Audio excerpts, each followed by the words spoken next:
के स्टार्ट में हमें बताया जाता है कि कनाडा की पॉपुलेशन को कंट्रोल करने के लिए कनाडा के गवर्नमेंट ने एक से ज्यादा बेबी बर्थ पर पाबंदी लगा दी। यानी कोई भी दूसरे बेबी को बर्थ नहीं दे सकता था, चाहे उसका पहला बेबी मर भी जाए। और अब हम मूवी में एक कपल को देखते हैं जो कनाडा का बॉर्डर क्रॉस कर रहा था, क्योंकि वो सेकंड बेबी को बर्थ देने वाले थे जो कनाडा में अलाउ नहीं था। बॉर्डर पर एक अनाउंसमेंट होती है जिसमें कहा जाता है कि सारे अपने सामान के साथ इंस्पेक्शन ऑफिस तक आए। लेकिन जॉन की वाइफ वहाँ जाने से डर रही थी और उसने एक जैकेट भी पहना हुआ था, उससे उसकी फिजिकल अपीयरेंस छुपी हुई थी। अब ऑफिस के अंदर जाने पर वो देखते हैं कि वहाँ एक लड़की को अरेस्ट किया जा रहा था क्योंकि उसने गवर्नमेंट का पॉपुलेशन कंट्रोल रूल तोड़ा था। ये काम तो जॉन और उसकी वाइफ ने भी किया था। लोग अब चेकिंग करवाने के बाद वहाँ से जाने वाले थे, लेकिन तभी एक सोल्जर जॉन की वाइफ की जैकेट देख लेता है। इस तरह वो पकड़े जाते हैं। वहाँ पर सभी जगह अलार्म बजने लगता है। सभी सोल्जर्स इनको पकड़ने की कोशिश कर रहे थे, लेकिन वो लोग सोल्जर्स को मारते हुए बॉर्डर क्रॉस करने में कामयाब हो जाते हैं। लेकिन वो सोल्जर्स अभी भी उन दोनों के पीछे थे, इसीलिए जॉन अपनी वाइफ से कहता है कि वो आगे चली जाए। जॉन पीछे से इन सोल्जर्स को रोकेगा।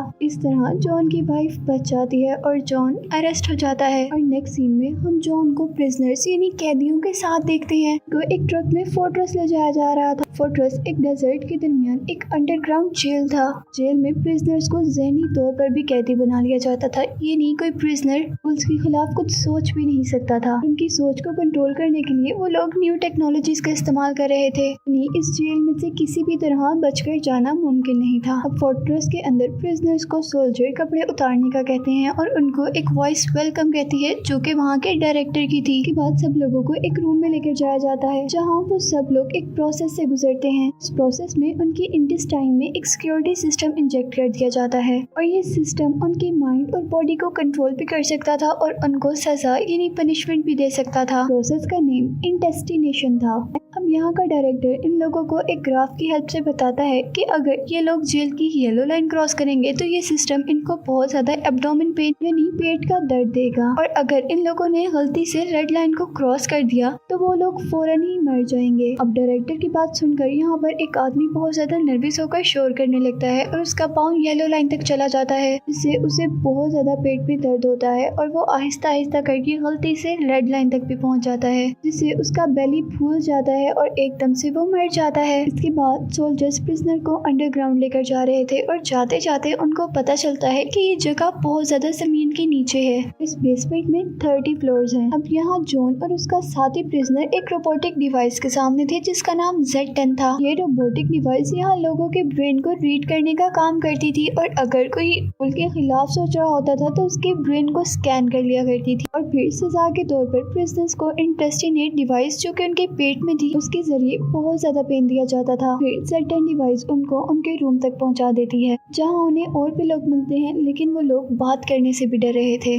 और फिर सोने से पहले एक प्रिजनर जॉन को बताता है कि तुम यहाँ पर ख्वाब मत देखना, और फिर रात को Z10 मशीन सभी प्रिजनर्स के ब्रेन को रीड करती है और उसे पता चलता है कि जॉन ख्वाब देख रहा है। Z10 मशीन जॉन के ब्रेन को रीड करती है जहाँ उन्हें पता चलता है कि वो अपनी वाइफ को ख्वाब में देख रहा है, और ये ख्वाब Z10 कंप्यूटर के जरिए वहाँ का डायरेक्टर भी देख सकता था, जिसे देखकर वो डायरेक्टर जॉन को इंटेस्टिनेट डिवाइस जो कि उसके पेट में थी उसके जरिए बहुत ज्यादा पेन देता है। जॉन उस पेन से शाउट करता है और वहाँ पर सारे लोग उठ जाते हैं और फिर उन्हें वहाँ पर डायरेक्टर की आवाज सुनाई जाती है जहाँ पर जॉन को बताया जा रहा था कि यहाँ ख्वाब देखना मना है। नेक्स्ट डे हम सारे प्रिजनर्स को कंस्ट्रक्शन साइट पर देखते हैं जहाँ उन सबको काम करने के लिए लाया गया था। हाँ, एक प्रिजनर जॉन के साथ ही प्रिजनर जिसका नाम नैनो था उसे तंग कर रहा था। जॉन जाकर नैनो को उस आदमी से बचाता है और उस आदमी की पिटाई भी करता है। इस तरह उन दोनों के दरमियान में बहुत ज्यादा फाइट होती है और अब उस फाइट की वजह से हम उन तीनों यानी जॉन, नैनो और उस आदमी को एक बहुत छोटे से लेजर सेल में देखते हैं। यहाँ उनसे पूछा जा रहा था कि लड़ाई किसने शुरू की और इसकी वजह क्या थी। नैनो ये सब कुछ बताने से डर रहा था क्योंकि दूसरा आदमी उसे वार्न कर रहा था कि अगर उसने बताया तो उसके साथ बहुत बुरा होगा। फिर जॉन नैनो को बचाने के लिए सबको कह देता है कि लड़ाई उसने शुरू की थी, और इस बात पर जॉन को उनके डायरेक्टर के पास लेकर जाया जाता है जहां वो डायरेक्टर जॉन को कंप्यूटर पर दिखाता है कि उसकी वाइफ को भी पकड़ लिया गया है, और साथ ही जॉन को उसकी गलती की सजा के तौर पर उसे दोबारा इंटेस्टिनेट डिवाइस की मदद से एब्डोमेन पेन दिया जाता है। नेक्स्ट सीन में हम देखते हैं कि वो आदमी दोबारा काम करने के दौरान जॉन से फाइट स्टार्ट कर देता है। इस फाइट को सब देख रहे कुछ लोग उसे एंजॉय भी कर रहे थे। एंजॉय करने वालों में डायरेक्टर डायरेक्टर भी शामिल था जो अपने कंप्यूटर से ये सब चीज देख रहा था। और डायरेक्टर जॉन से कहता है कि दूसरे आदमी को बहुत मारो। उन दोनों के दरमियान में बहुत ही बुरी फाइट हो रही थी और दोनों के मुंह से खून भी निकल रहा था।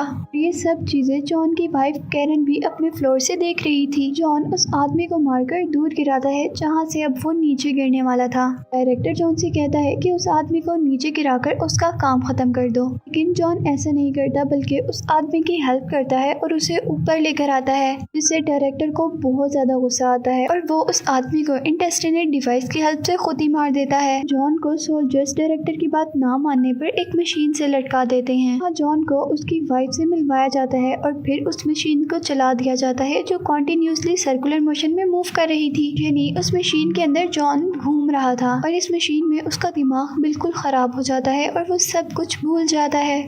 जब 3 दिन के बाद उसे इस मशीन से उतारा जाता है तो वो ना तो बोल सकता था, ना ही कुछ सुन सकता था, इवन के पेन भी नहीं फील कर सकता था। अभी भी जॉन को बाहर निकालने के लिए उसकी वाइफ ने स्ट्रगल की थी और वो अब डायरेक्टर के साथ थी, जहां अब कैरन को पता चलता है कि डायरेक्टर ने अपने आप को एक एडवांस ह्यूमन में चेंज कर लिया है। यानी ना तो अब उसे नींद आएगी और ना ही उसे भूख लगेगी, बस महीने में एक मरतबा उसे कुछ कैप्सूल और न्यूट्रिशन की जरूरत पड़ेगी। और वो कैरन को बताता है कि इस जेल में जितने भी बेबी बर्थ लेंगे उन सबको एडवांस ह्यूमन बना दिया जाएगा, जिससे ओवर पॉपुलेशन की प्रॉब्लम बिल्कुल खत्म हो जाएगी। इसके बाद फिर हम जॉन को देखते हैं, तो अब 4 महीने गुजरने के बाद भी रिकवर नहीं हो पाया था। जॉन का साथी प्रिजनर इब्राहिम उसे नॉर्मल करने की बहुत कोशिश कर रहा था। अब इब्राहिम जॉन से कह रहा था कि काफी टाइम गुजर गया है और अब तुम फादर बनने जा रहे हो, लेकिन इस बात पर भी जॉन कोई रिस्पॉन्स नहीं देता, बस एक आंसू उसकी आंख से निकलता है। उसी रात कैरन डायरेक्टर को कोई ड्रिंक पिलाती है जिससे डायरेक्टर बेहोश हो जाता है और फिर वो जल्दी से Z10 कंप्यूटर की तरफ जाती है और जॉन के ब्रेन को रीड करती है, जहाँ एक छोटा सा जॉन एक बहुत गहरी टनल में बैठा हुआ था और कैरन उसे बाहर निकालने की कोशिश कर रही थी। कैरन Z10 मशीन की हेल्प से जॉन के ब्रेन को कंट्रोल करती है और उस बच्चे को बाहर निकालती है और इस तरह असल जिंदगी में भी जॉन बिल्कुल ठीक हो जाता है। जॉन को बिल्कुल ठीक देखकर जॉन के सभी साथी बहुत ज्यादा खुश होते हैं। अब जॉन इब्राहिम से रिक्वेस्ट करता है कि वो प्लीज उसकी हेल्प करे, क्योंकि वो अपनी वाइफ को लेकर यहाँ से बाहर जाना चाहता था और इसकी बात इब्राहिम भी मान लेता है। इब्राहिम जाकर कैरन को जॉन की रिकवरी के बारे में बताता है, जिससे वो बहुत ज्यादा खुश हो गई थी। फिर दूसरी तरफ हम देखते हैं कि जॉन के साथी नैनो के पास अभी भी वो डिवाइस थी जो उस आदमी के मरने पर उस आदमी के पेट से निकली थी और जॉन ने चुरा कर आने से पहले नैनो को दे दी थी। और यहाँ एक प्रिजनर जॉन को बताता है कि वो एक सॉफ्टवेयर इंजीनियर है और वो इस डिवाइस को रीड करना चाहता है, इससे वो डेफिनेटली यहाँ से निकलने का कोई ना कोई रास्ता तो निकाल ही लेंगे। फिर हम कैरन को देखते हैं जिसने एक डायमंड की तरह की डिवाइस चुरा ली थी, क्योंकि उसे पता चला था कि ये डिवाइस यहाँ के कंप्यूटर सिस्टम की है। कैरन ये डिवाइस इब्राहिम को देती है, उससे कहती है कि ये डिवाइस प्लीज जॉन तक पहुँचा दे, लेकिन इब्राहिम ऐसा नहीं करना चाहता था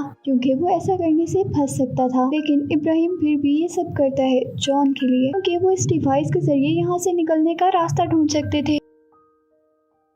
अब जॉन और उसके साथी बिजनेस को पता चलता है कि इंटेस्टिनेट डिवाइस जो उस आदमी के पेट से निकली थी वो एक मैग्नेटिक डिवाइस है, बाकी दूसरी डिवाइसेस को बाहर निकालने में हेल्प कर सकती है। और यहाँ डायरेक्टर को पता चल जाता है कि कैरन ने उनके कंप्यूटर सिस्टम की उठाई, जिसकी वजह से उनके Z10 सिस्टम में फॉल्ट हो गया था और इस चीज से उसे बहुत ज्यादा गुस्सा आता है। और दूसरी तरफ जॉन और उसके बाकी साथी अपनी अपनी इंटेस्टिनेट डिवाइस को अपने पेट से निकाल लेते हैं और एक टनल पर लगा देते हैं, जिस टनल के बारे में उन्हें उसकी हेल्प से पता चला था कि वो बाहर जाने का रास्ता थी। वो लोग ऐसा शो करवाते हैं कि वो सभी लोग लड़ रहे हैं और इस बात से डायरेक्टर को और ज्यादा गुस्सा आ जाता है। वो गुस्से में सारी इंटेस्टिनेट डिवाइसेस को उन सारे लोगों को मारने का ऑर्डर देता है, लेकिन अब क्योंकि इंटेस्टिनेट डिवाइस तो उनके पेट में थी नहीं, उन्होंने उस टनल में लगा दी थी, तो वो टनल टूट जाती है। उन लोगों को इस टनल से बाहर जाने का रास्ता मिल जाता है, लेकिन उनकी ये कोशिश भी नाकाम हो जाती है क्योंकि टनल में डायरेक्टर पॉइजनस गैस छोड़ देता है और उस टनल के अंदर एडवांस सोल्जर्स भी होते हैं जो उन सब पर अटैक कर देते हैं।